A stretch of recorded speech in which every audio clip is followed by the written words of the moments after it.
मैं बड़ा आम सा आदमी हूँ और कोई ऐसी ख़ास चीज़ मैंने नहीं की जो आम लोगों ने नहीं की। जो आम लोग करते हैं मैं भी वही करके आया हूँ। उनको थोड़ा बहुत पढ़ लिया, शौक़ था किताबों का तो वो कर लिया। मेरी जो स्पेशलाइजेशन है दैट इज़ ज़ोडिएक कंसल्टेंसी। ठीक है। Zodiac Consultancy comprised with contemporary knowledges along with colours, gemology and इल्म जफ़र। और मेरी जो स्पेशलाइजेशन जो है वो that is in Quranic alphanumerics. मैं कुरानिक एनर्जीज़ को समझता हूँ, हाउ एनर्जी बिहेव्स, एनर्जी क्या है, वो कैसे बात करती है, क्या होता है, उसके ऊपर मैं को थोड़ा बहुत जानने की कोशिश करता हूँ। इल्म तो ऐसी चीज़ है जो इसके हासिल करने का दावा सरकार ख़त्मी मरतबत बादशाह कौनैन यानी मदीनातुल इल्म और मौला अमीर कायनात यानी बाबे मदीनातुल इल्म के अलावा तो कोई कर नहीं सकता। किसी के सामने किसी के पास कोई बकेट हो सकती है, किसी के पास कोई ड्रॉप हो सकता है, किसी के पास कुछ भी हो सकता है। तो मेरे पास तो शायद आधा ड्रॉप भी नहीं है, लेकिन अल्लाह की मेहरबानी है। मैं ज़िंदगी में एक चीज़ जानता हूँ बेटा कि अगर आप अपना काम दयानतदारी से करें तो अल्लाह बरकत डाल देता है। तो बस उतनी सी बात है और कुछ भी नहीं है, कोई तारुफ़ नहीं है। वो मौलाना मदूदी साहब से किसी ने पूछा था कि आपका तारुफ़ क्या है, तो उन्होंने कहा था कि मेरा तारुफ़ मेरी किताबों में छपा हुआ है। तो बस इतनी सी बात है और कुछ भी नहीं है बेटा। मेरा कोई तारुफ़ नहीं है, तारुफ़ मालिक का है। मैं उसके बनाए हुए सिस्टम को पढ़ता हूँ और अकॉर्डिंगली अपनी राय दे देता हूँ। सर ये बताएं आपने कैसे शुरू किया एस्ट्रोलॉजी की जानिब, जैसे आप आए, और ये जो जायचा निकालना होता है इसको किस हद तक मानना चाहिए, और आप ऐसी क्या मतलब क्या देखते ही किसी को बता देते हैं आपके तुम्हारा फ्यूचर ये होगा, या क्या कैसे प्रिडिक्ट करते हैं आप मुस्तकबिल के बारे में? मेरे पास कोई मौकल नहीं है, ना मेरे पास कोई जिन्नात है, और ना ही मैं इस चीज़ को कोई अच्छा समझता हूँ। सीधी सी बात है। ठीक है। मैं कागज़ का आदमी हूँ। मैं कागज़ के ऊपर देखता हूँ, एनर्जीज़ को पढ़ता हूँ। मैंने कहा ना फिज़िक्स इसको आप समझें, आप फिज़िक्स में एक आम सा लॉ है वेलोसिटी, यानी आपको ये आइडिया है कि एक गाड़ी है वो 50 किलोमीटर या 60 किलोमीटर की स्पीड से एक ख़ास डायरेक्शन में आगे बढ़ रही है। ठीक है। जब वो गाड़ी आगे बढ़ रही है तो आपने ये तो कैलकुलेट कर लेंगे इजीली कि 1 मिनट बाद कहाँ होगी, 10 मिनट बाद कहाँ होगी, 1 घंटे बाद कहाँ होगी, उसकी डायमेंशन को चेक करते हो। लेकिन अगर उस गाड़ी का एक्सीडेंट हो जाता है, फिज़िक्स तो आपकी वहीं पड़ी रह जाएगी। ठीक है। तो इसी तरह हमारा काम भी उसी तरह है कि हम अल्लाह के बनाए हुए सिस्टम को पढ़ते हैं। जो एनर्जीज अल्लाह ने बनाई हुई हैं, पूरी कायनात एनर्जी के ऊपर है ना, यानी from unicellular to the galaxies एक ही सिस्टम कार फरमा है। एटम के अंदर भी इलेक्ट्रॉन, प्रोटॉन, न्यूट्रॉन वैसे ही घूम रहे हैं जैसे सोलर सिस्टम, जैसे गैलेक्सीज, जैसे मिल्की वेव्स। तो ये सारे का सारा सिस्टम अल्लाह का बनाया हुआ सिस्टम है, और इसके अंदर जो है वो कोई ऐसी जो है ना वो चीज़ें सिमिलैरिटीज़ ही हैं। तो हम उस एनर्जीज़ को पढ़ते हैं और उसके मुताबिक अपनी राय दे देते हैं। अब कायनात का वाहिद कारसाज, मालिक, कुल किरदगार अल्लाह है। बेशक वो जब चाहे, जिस चीज़ को चाहे, जैसे चाहे बदल दे, उसकी मर्जी। वो अगर चीज़ों को बदल देता है तो हमारे तो हाथ में नहीं है। मतलब मैं कभी आज तक क्रेडिट नहीं लेता, क्योंकि क्रेडिट मेरा बनता नहीं है, क्रेडिट तो है अल्लाह का। मैंने तो, मेरा काम है बार कोड रीडर की तरह उस इंफॉर्मेशन को बाहर लाना जो बार कोड बनाने वाली कंपनी ने उसमें ऐड किए।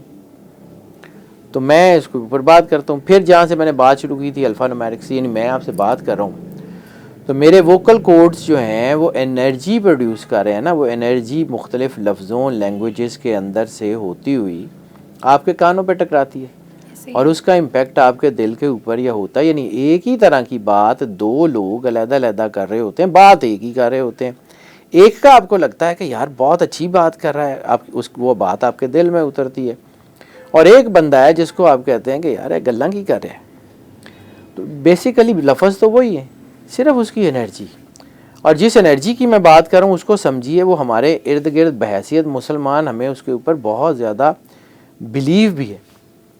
कलिमातिल्लाह और कलिमातिल अवाम, 40 मुल्कों में अरबी ज़ुबान बोली जाती है, और तकरीबन जो है ना उससे ज़्यादा मुल्कों में ये मतलब नेशनल लैंग्वेज भी है उसमें, कई मुल्कों में। तो अरबी लोग भी बोलते हैं और अरबी का कलाम अल्लाह भी है, ग्रामर तो तकरीबन सेम है। फिर अल्लाह के कलाम में ये कैसे है कि पूरी कायनात का होराइज़न बदल देती है और आम लोग जो मर्ज़ी बातें करते रहें, होता कुछ नहीं। तो यही एनर्जी का सिंटेक्स क्या है, कैसे है, वो एनर्जी क्या कहती है, उसको पढ़ते हैं, which is zodiac consultancy. Zodiac consultancy करने वाले को कम अज़ कम जो है ना वो कंटेम्प्रेरी नॉलेज जिसमें पामिस्ट्री है, जिसमें एस्ट्रोलॉजी है। एस्ट्रोलॉजी के भी 2 स्कूल, वेस्टर्न और वैदिक। फिर इसके बाद इल्म जफ़र, कलर्स, नंबर्स, इस सारों को पढ़ना पड़ता है। और सूरह जिन आखिरी आयत, व अहसा कुल्ला शैइन अददा, we surrounded everything with in the numeric. तो हर चीज़ तो अल्लाह ने आदाद में बंद कर दी। फिर एक और आयत है जिसका तर्जमा ये है कि हमने चाँद और सूरज का निज़ाम बनाया वक्त बताने के लिए और हिसाब बताने के लिए। 2 लफ्ज़ अल्लाह ने यूज़ किए हैं, वक्त और हिसाब। वक्त तो ये है कि चाँद की तारीख़ ये है, फ़लाँ महीना शुरू हो गया, या सूरज से हम जो है वो दिन का तयन कर लेते हैं। वक्त 24 घंटे सूरज की एनर्जी से चलता है कि अब ये वक्त है, अब ये वक्त है, या नमाज़ों के टाइम है। ऐसी है। हिसाब कौन सा? हिसाब कौन सा? एनर्जीज। फिर इसी तरह सूरह बुरूज, वस्समाई ज़ातिल बुरूज, कसम है आसमान की कि जिसमें हमने बुर्ज बना दिए। अब ये बुर्ज कौन से? अल्लाह बुर्ज अल अरब की कसम खा रहा है, बुर्ज दुबई की कसम खा रहा है, पेट्रोनस टावर की, या वो जो 2001 में ट्विन टावर गिरे थे उसकी अल्लाह कसम खा रहा है। कौन से बुरूज की कसम खा रहा है? वही बुरूज जो अल्लाह ने खुद बनाए हैं। ये जिसको हम जो है वो दायरातुल बुरूज कहते हैं, जिसमें जो है वो डिवाइन सिस्टम जो अल्लाह ने बनाया है उसकी बात करते हैं। अब जो तीसरा सवाल का आपका हिस्सा था कि जी वो किस हद तक ठीक होता है, तो it all depends on me. Allah के बनाए हुए सिस्टम में किसी किस्म की कोई कमी कोताही हो ही नहीं सकती। मुझे पढ़ने में गलती लगती है, आसमान पे सिस्टम मौजूद है, मैंने उसको पढ़ते हुए कोई चीज़ जो है उसमें नेग्लिजेंस कर दी, कोई चीज़ नहीं पढ़ी, तो मेरी गलती है। डिवाइन सिस्टम में कोई गलती नहीं है, डिवाइन सिस्टम एक्यूरेट है, इसको समझिए। बहैसियत इंसान टू एर इज ह्यूमन। तो पर्सनल फेलियर जो हैं उसकी बुनियाद पे हम इल्म को सही या गलत नहीं कह सकते। ये इल्म सही और गलत से मावरा है क्योंकि अल्लाह ने बनाया हुआ है। हमें पढ़ने में गलती होती है, हम उसमें अपने सौदे बेचने शुरू कर देते हैं, हम उसमें अपनी पसंद और नापसंद ऐड करना शुरू कर देते हैं, इसलिए चीज़ें गलत या सही होती हैं। सिर्फ इतनी सी बात है। कायनात का पूरा निज़ाम बहुत कॉम्प्रिहेंसिव है। वो अल्लाह जो कुन कह के तमाम तर जो है वो चीज़ों के बावजूद, यानी अपनी कॉम्प्लेक्सिटीज़ के बावजूद इतना ज़बरदस्त सिस्टम बना सकता है, वो बाकी चीज़ें भी तो चला सकता है। ठीक है, अल्लाह कुन कह के ज़िंदगी और कायनात को बना सकता है, तो कुन कह के मौत भी तो दे सकता था, फिर उसने मौत का फरिश्ता क्यों लगाया? अल्लाह कुन कह के कायनात बना सकता है, तो कुन कह के हिदायत भी तो दे सकता है, फिर 1,24,000 नबी क्यों भेजे? असबाब। ये एस्ट्रोलॉजी भी, ये भी एक तरह के असबाब हैं, माने या ना माने। मीट्रोलॉजी डिपार्टमेंट यानी महकमा मौसमियात आपको ये बताता है ना कि अगले महीने में फ़लाँ दिन फ़लाँ वक्त में ये वाला टेम्परेचर होगा, अगर आप फोरकास्टिंग। इसी तरह डॉक्टर्स जो हैं वो आपके जो है वो जेंडर डिफाइन कर देते हैं बच्चे के। आजकल तो हम ज़रा इसको और ज़्यादा आसानी से समझ सकते हैं कि वो बच्चे के पैदा होने से पहले आपके क्रोमोसोम्स में ऐसी चेंज कर देते हैं कि बेटा ही होगा और बेटी ही होगी। अल्ट्रासाउंड, ठीक, अल्ट्रासाउंड तो बहुत बाद की बात है, यानी आपकी वो जेनेटिक्स में जब आपको IVF करते हैं या उसमें कोई जब आपका वो कोई करते हैं तो आपको वो इस पे कैपेबल हो चुकी है दुनिया कि आप जो है ना वो उसको कर सकते हैं। तो ये अल्लाह का बनाया हुआ सिस्टम है ना।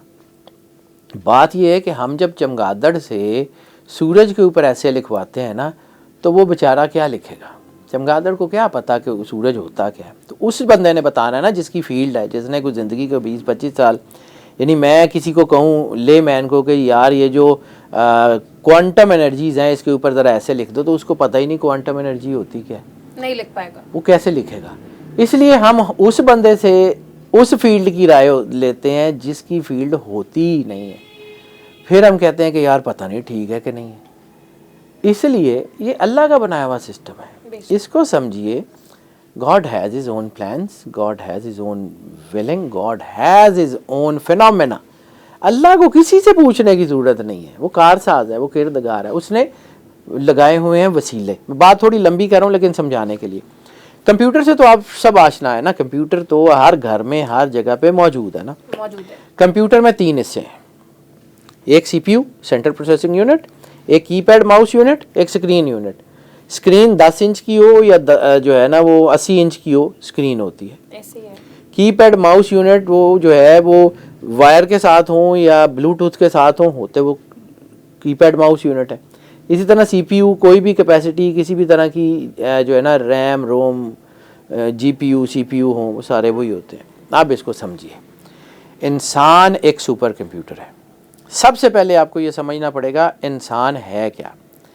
तो एक बात याद रखिए, इंसान वो है जिसके ऊपर अल्लाह को फ़ख्र है। इंसान वो है जिसमें अल्लाह ने अपनी सारे के सारे राज रख दिए हैं। फ़नफ़ख्तु फ़ीही रूही, इंसान के अंदर 2 एनर्जीज तो सबसे ज़्यादा कॉमन है। फ़नफ़ख्तु फ़ीही रूही, अल्लाह का अमर, अल्लाह की रूह, और रिसालत माब सरवर अंबिया सल्लल्लाहु अलैहि वसल्लम का फरमान है, आदम को मेरी शबी में बनाया गया। तो शबाहत सरवर अंबिया, अल्लाह और रसूल की एनर्जीज़ का मर्जर है इंसान।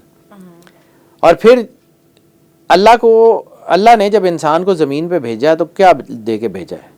खलीफतुल्लाह फिल अर्ज़, ज़मीन पे अल्लाह का खलीफा बना के भेजा। तो खलीफतुल्लाह फिल अर्ज़ को जो अल्लाह ने ताज दे के इंसान को भेजा है, तो जो उसको चाहिए था वो ना साथ नहीं भेजा।